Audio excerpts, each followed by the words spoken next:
Do you know that dinosaurs have hobbies? They like to fish, they like to ice skate, they like to eat watermelon, and wait, what's that noise? What? What?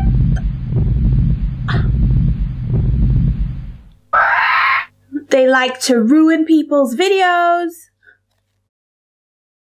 Hi everyone, my name is Melissa. Thanks for watching Finally Written. Today I'm going to be doing something a little bit different. I don't know how many of you have had to buy a children's book lately. If you're a parent, I'm assuming more often than others. If you're a teacher, you have to know what to stock in your room. And if you're a child, well, that's some interesting choice. You might read some Peppa Pig or, some Harry Potter or some more famous things that your friends are reading. So recently I had to go into a bookstore and I just got overwhelmed. Like, there is so much. You can't even see books. It's just books that crammed into books. And I didn't know what to choose, but I took the time to go through it.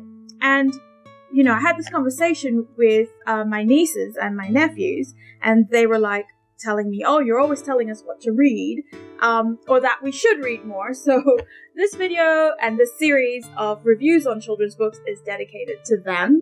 Today we're going to be looking at Dinosaurs Don't Draw, all except this one. You just can't stop. So this book was written by Elli Woollard and illustrated by Stephen Lenton. Both of them are here from the UK, and it's a brand new book just published in 2018. What attracted me was just the beautiful pastelling of the colors. The images were really easy to shape, and it just has this bright, colorful, attention-seeking cover to it that made me go, do they draw? So this story is about Picasso, who is the main dinosaur in blue here. And as you can see, he's holding a little twig and he loves to draw. So he goes around trying to prove to his friends and to anyone he meets, he discovers this rock and he starts to figure out what he could do with it. And he realizes, I can make squiggles and I can draw. So he starts telling everyone, oh look, I can draw. And of course, being a dinosaur, everybody else looks at him like, I don't think, dinosaurs don't draw. They do lots of other things like stomp and chomp and crawl and scroll, but they don't draw. However, Picasso finds a way to save the day. And I won't tell you what that is because you have to read the book.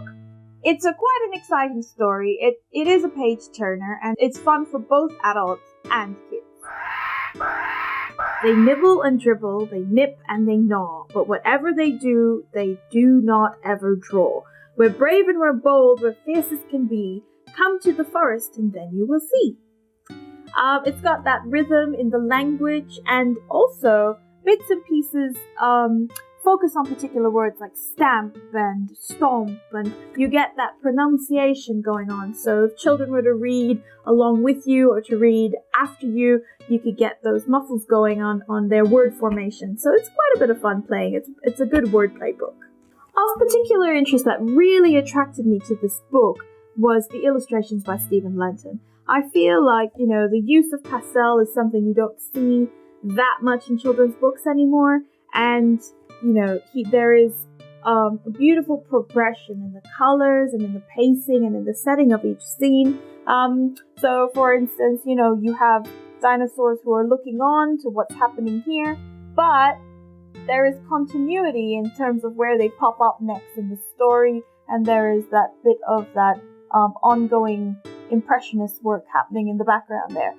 He has something in there for the adults, and there is this background story that's going on in addition to the text. So, the moral of the story, kids, is that even if people pick on you, or if what you do seems a little bit odd, you shouldn't stop doing what you're doing unless you're doing something wrong.